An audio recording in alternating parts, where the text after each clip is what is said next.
Ai, ai, ai, ai, ai.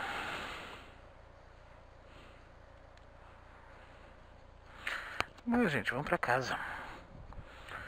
Agradabilíssimo encontro, meus irmãos e de plus meu sobrinho. Cada dia mais eu gosto desse menino. Eu amo ele. Como um tio ama um sobrinho. Mas ele cada dia mais me orgulha, me deixa feliz pelas ideias, pela cabeça fantástica que ele tem. E ao mesmo tempo me deixa preocupado, também pelo mesmo motivo. O rapaz ali gostou de mim. Eu não sei o que ele falou, mas ele estava falando comigo.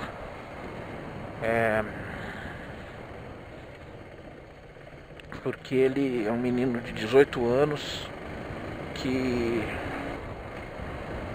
cabeça fantástica, muito além do tempo dele, muito além da idade dele, do normal para as pessoas da geração dele, mas ao mesmo tempo me engrandece muito levar ideias em consideração. Da forma como ele leva, ele é inteligente, ele é justo, ele é ao mesmo tempo não perde a ternura e o carinho, sem deixar de demonstrar a enorme inteligência e capacidade intelectual dele. Parabéns, Elza, parabéns, Mauro. Vocês estão fazendo um excelente trabalho com meu sobrinho. E parabéns, Ivan. Nem tudo depende da criação.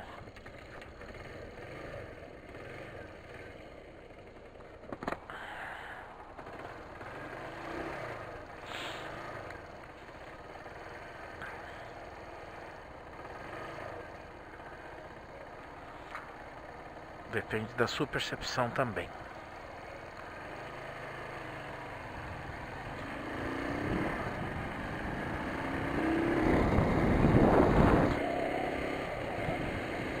A única coisa chata nesses encontros é que eu não encontro o meu filhotinho acordado em casa.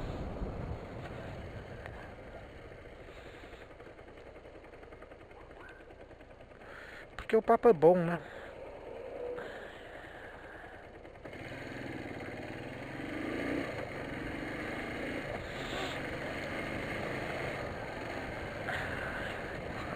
O papo é muito bom.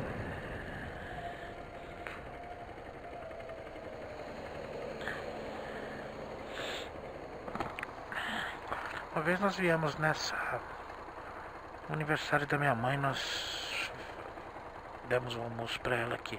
Foi um ano legal. Nós levamos ela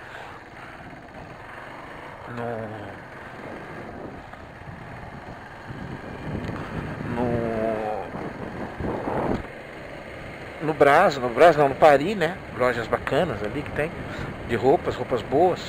Não é grife, é boas, boa qualidade. E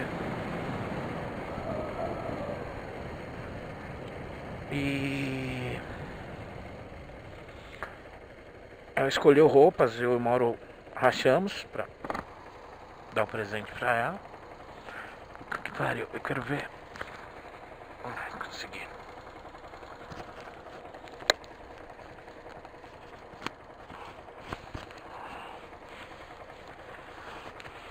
Deixa eu ver aqui se tá tudo bem. Tá filmando? Acho que sim, né? Acho que sim, espero. Senão eu tô falando sozinho aqui. Nós levamos minha mãe naquele aniversário dela pra comprar roupas, ela escolher o que ela queria.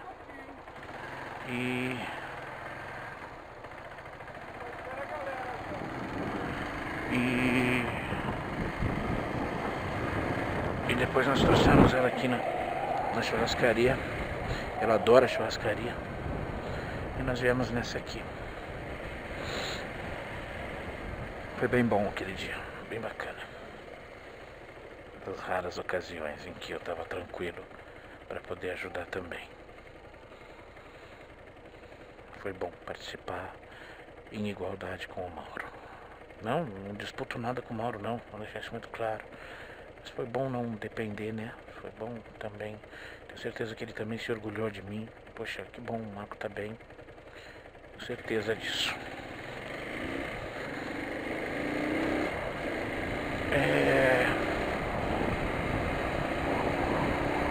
Tem muito assunto específico a falar, mas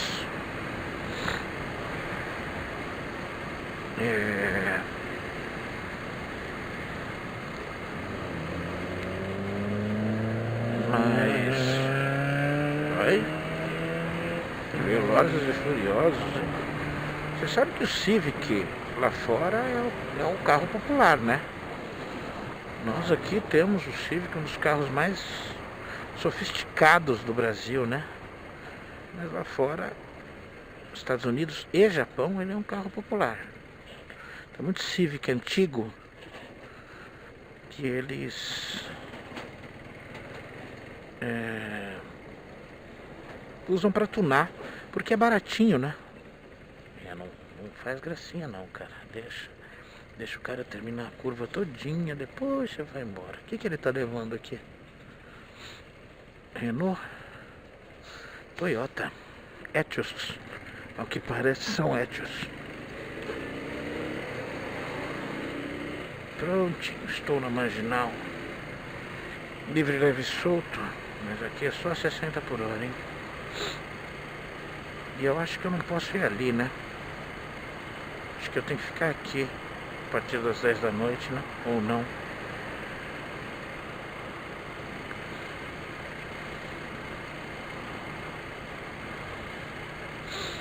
Avenida Professor Celestino Burro.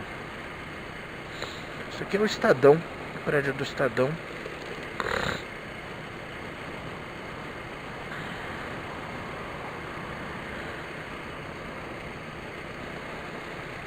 Região da Casa Verde, região da... Nem Casa Verde, a ponta da Casa Verde, né? Bairro do Limão aqui, né? Esse é o Carrefour Limão, gigantão. Eu gosto desse mercado aqui, eu já vim algumas vezes aqui.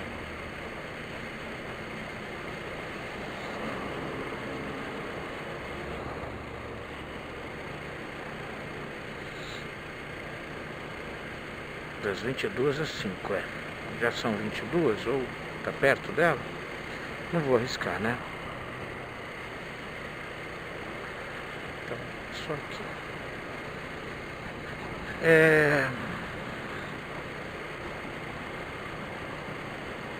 Claro que quando nos juntamos nós, a gente com liberdade para poder falar abertamente sobre essas questões ideológicas da gente, sobre os nossos questionamentos e tal.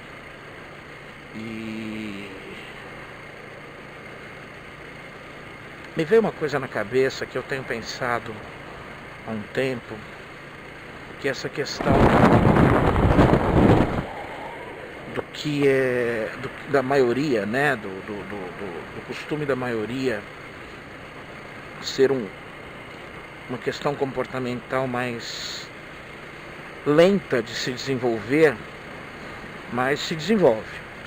O pensamento coletivo, ele se desenvolve, ele também evolui numa medida diferente, numa velocidade diferente de grupos específicos. E grupos específicos desenvolvem mais ou menos intelectualmente, coletivamente. Tá certo, né? Você deve estar certo. Então existe um conceito, existem pessoas que gostam ou que agem ou que buscam. Eu fiz isso durante muito tempo. Minha adolescência foi permeada nisso e é o que eu não devia ter feito, de me enquadrar ao meio, ao contexto, de me adaptar ao que o meio me apresentava, me moldar para ser aceito pelo meio. Claro que isso trouxe algumas vantagens, alguns benefícios, eu não tenho dúvida disso, mas também me tirou tempo, me tirou oportunidade de pensar melhor sobre algumas coisas que eu já podia ter desenvolvido e estar num estágio melhor hoje e há muito tempo.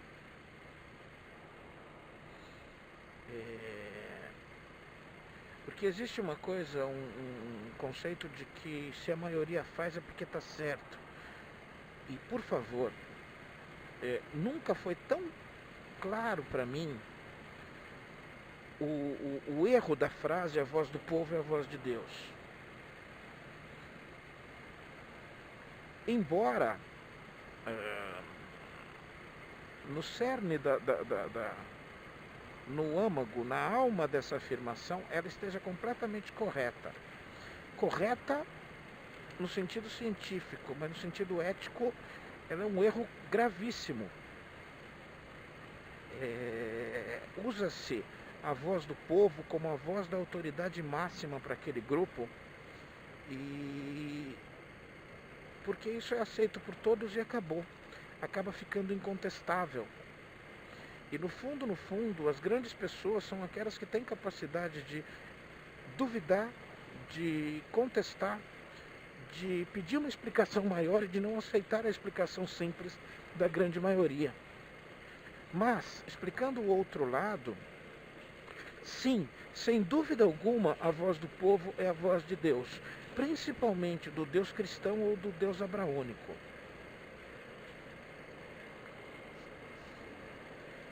Sem dúvida alguma, porque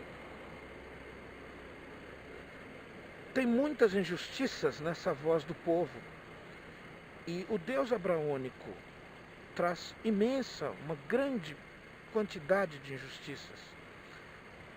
Estava falando isso com o Ivan e com todos eles hoje, sobre como para mim é tão óbvio hoje entender que o conceito cristão mesmo, ele é um conceito tão ruim, ele não tem nada de moralmente ou eticamente correto. O que a gente estava falando era isso.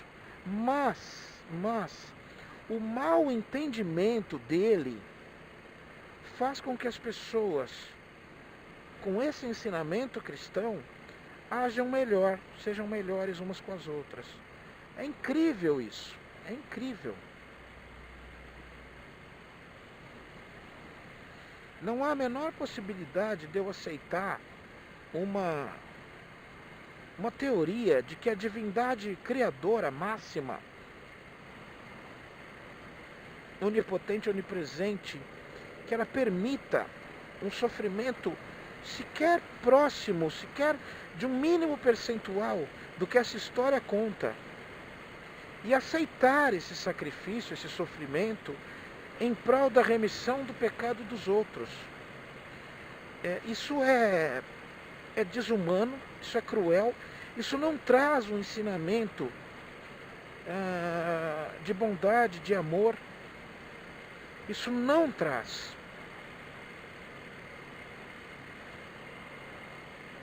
Isso para mim me mostra só crueldade, só injustiça.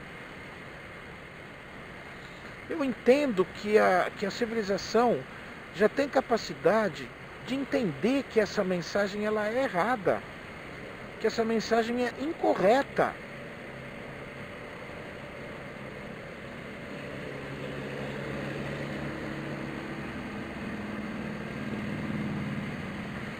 Eticamente falando, moralmente falando. Então o discurso de que só a religião traz um sentido moral à existência humana, ela cai por água abaixo para mim. A ética, né? No sentido de melhor tratamento possível aos questionamentos e às soluções humanas, o menor sofrimento possível, a maior justiça possível que um pensamento ético possa trazer, ele para mim não é buscado nesta lição. que é dita como a lição mais importante, que é mostrada como a lição mais amorosa do conceito religioso abraônico. Deste sacrifício aceito e desse sacrifício do qual devemos aceitar sob o risco de não encontrarmos a salvação.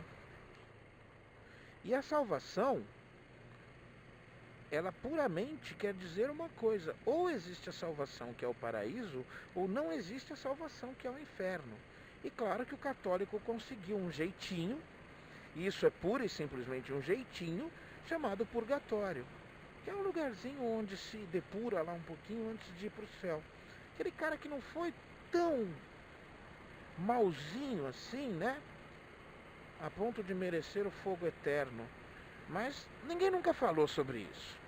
Isso foi um entendimento, isso foi um consolinho aí, né? Porque eu acho que teve um momento em que a sociedade mostrou que, cara, não pode ser só assim, céu ou inferno. Porque senão, quando o cara erra um pouco, ele já não tem mais salvação, ele não se esforça mais. Se você criar um meio termo aí, aquele lugarzinho que o cara pode pagar uns negocinhos lá, é um inferninho, né? Você vai proporcionar um pouquinho mais de esperança, um pouquinho mais de domínio, né? Como é que se pode falar? Assim, cara, numa cultura que baseia o comportamento de um rebanho, o comportamento de ovelhas, ou o comportamento de gado ao ser humano, ele não tem capacidade de me fazer começar a levar a sério alguma coisa nesse conceito. O pastor, ele é um cara que ele guia as ovelhas dele por um objetivo. Ele só tem que saber aonde tem mais comidinha para ela. Só isso, cara. Só isso. Não existe amor, não existe carinho nisso. Existe sobrevivência e existe subsistência.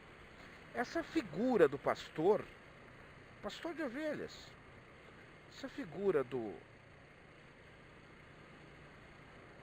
cara que conduz o rebanho, ele conduz o rebanho aonde a ovelha fica mais gordinha, para que ela possa ser tosqueada e para que ela possa servir de comida, de alimento. Ou seja, novamente somos o sacrifício, novamente somos o alimento, novamente somos nós que alimentamos essa entidade divina, criadora, bondosa. Não tem bondade aí, gente. Não tem bondade. Já está em tempo da gente entender que essa mensagem não tem grande relevância moral. E tem outra, isso pode ser um clichê já, mas cara, se você precisa de uma religião para permear a sua moralidade, de uma liderança religiosa para permear, para te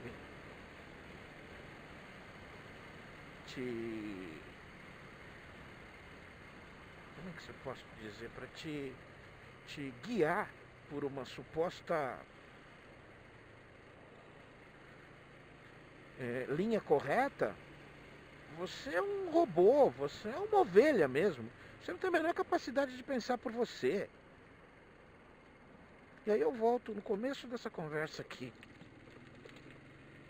O mediano, o que todo mundo faz, ele não é positivo, gente. Ele não é.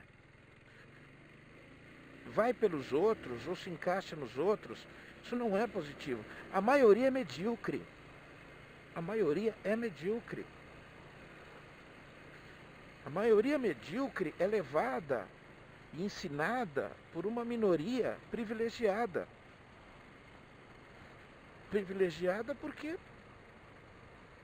viu, porque entendeu, porque pensou e principalmente porque questionou, porque foi atrás.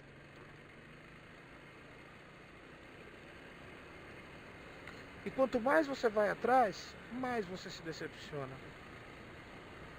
Não se decepciona por uma coisa de que é ruim. Eu acho a vida maravilhosa, mesmo que ela não tenha um propósito de depois de eu morrer. A vida é maravilhosa. Eu sou fã da vida, sou fã do ser humano, sou fã do conjunto de emoções, de conjunto de alegrias e de descobertas e tudo que é viver, né? Mas a decepção é você perder aquele mundo de ilusões, né? Quando você é garotinho, que você espera o Papai Noel, que você viaja num filme do Natal, da neve, dos contos de Natal, sabe? E à medida que você vai crescendo, a vida vai te jogando na cara, meu, não é assim, né, mano? E aí você vai perdendo essas ilusões, só que existe uma grande desvalorização do conceito verdadeiro. A gente não entende que a verdade pode ser tão libertadora. Verdade, verdade é verdade, verdade não traz valores. Verdade é só o que é. Já falei sobre isso. Então é assim, o lado ruim é esse. As ilusões vão sumindo. Os conceitos ilusórios, os conceitos fantasiosos, eles vão sumindo, eles vão nos abandonando muito rapidamente. À medida, quanto mais nós questionamos, quanto mais nós, sei lá, nós procuramos o conhecimento, o esclarecimento. Tá pegando aí? Olha que bonito. Um monte de viatura. Achei até que fosse blitz. Teria problema se fosse. Tá, cara. Então assim,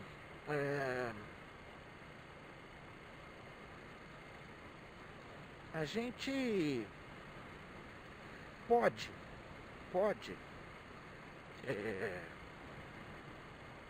se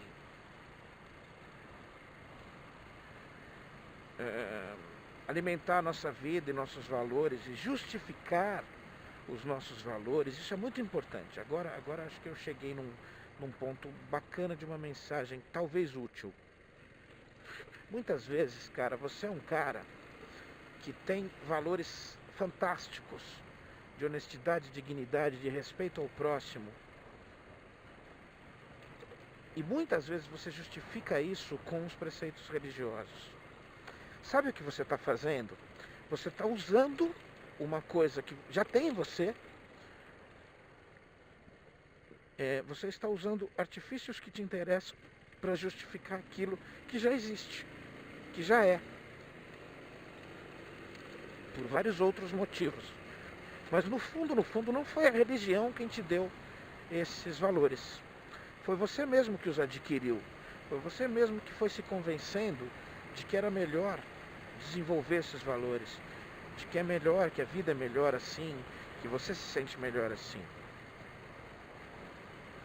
O que me chateia é ver pessoas que praticam o bem, que é melhor do que pessoas como eu que não praticam nada, mas que fazem isso por uma simples questão de recompensa. Eu não posso ser recompensado. A ideia é de que altruísmo verdadeiro, não fingimento de altruísmo. Uma pessoa boa segue os preceitos. Não é não. Não é não.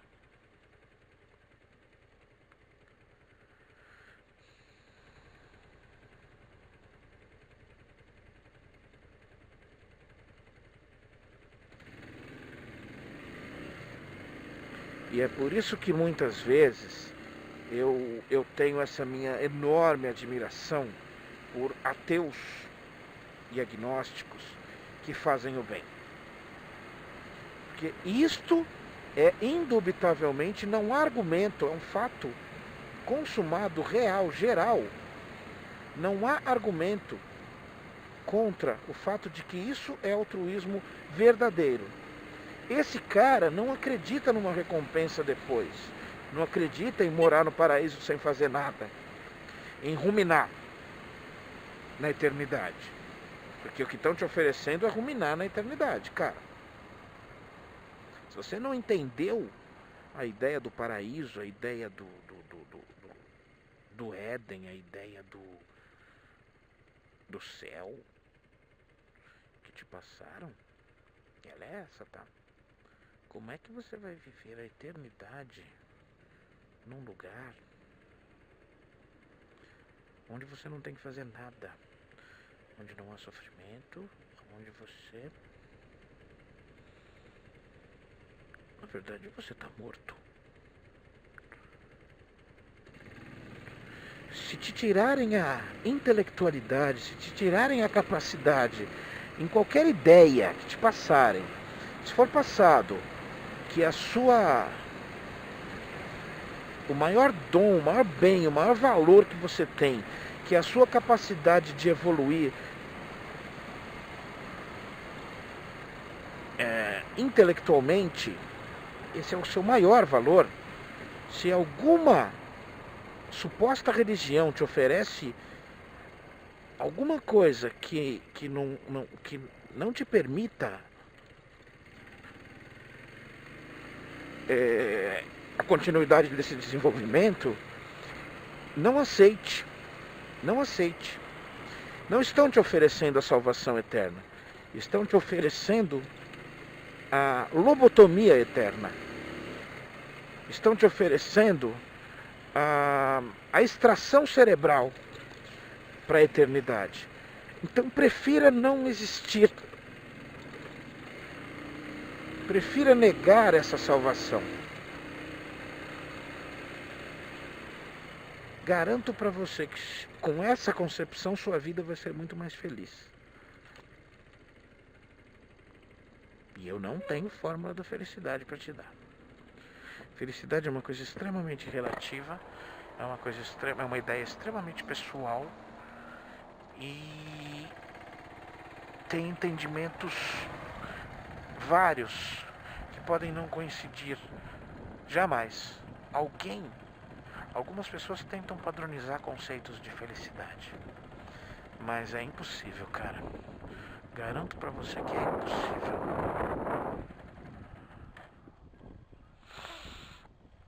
Gente, foi um prazer revê-los. Juízo, hein, gente? Cuidado com as minhas ideias. Elas provavelmente estejam erradas. Mas a intenção é boa. Garanto, a intenção é boa. Fiquem bem. Boa noite.